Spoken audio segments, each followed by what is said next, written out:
തിരുവനന്തപുരം നെയ്യാറ്റിൻകരയിലെ വീട്ടമ്മയുടെ ആത്മഹത്യയിൽ കോൺഗ്രസ് നേതാവിനെതിരെ ആത്മഹത്യാ പ്രേരണയ്ക്ക് കേസെടുത്തു. സലിതാകുമാരിയുടെ ആത്മഹത്യാക്കുറിപ്പിൽ പേരുണ്ടായിരുന്ന കോൺഗ്രസ് കൗൺസിലർ ജോസ് ഫ്രാങ്ക്ലിനെതിരെയാണ് കേസ്.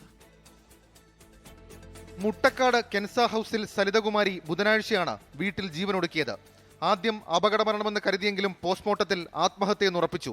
പിന്നാലെ വീട്ടിൽ നടത്തിയ പരിശോധനയിൽ ബൈബിളിൽ നിന്നും 2 ആത്മഹത്യാക്കുറിപ്പുകളും കണ്ടെത്തി. മകനും മകൾക്കുമായി പ്രത്യേകം ആത്മഹത്യാക്കുറിപ്പുകളായിരുന്നു.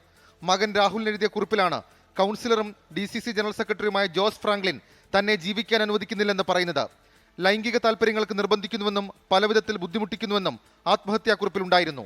ജോസ് ഫ്രാങ്ക്ലിൻ രാത്രി വൈകി അമ്മയെ വിളിച്ച് ശല്യപ്പെടുത്താറുണ്ടെന്ന് മകനും മകളും പോലീസിന് മൊഴി നൽകി.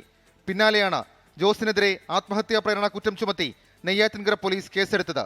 ജോസ് ഫ്രാങ്ക്ലിന്റെ അറസ്റ്റ് ആവശ്യപ്പെട്ട് CPM BJP പ്രതിഷേധം ശക്തമാണ്. 24 തിരുവനന്തപുരം.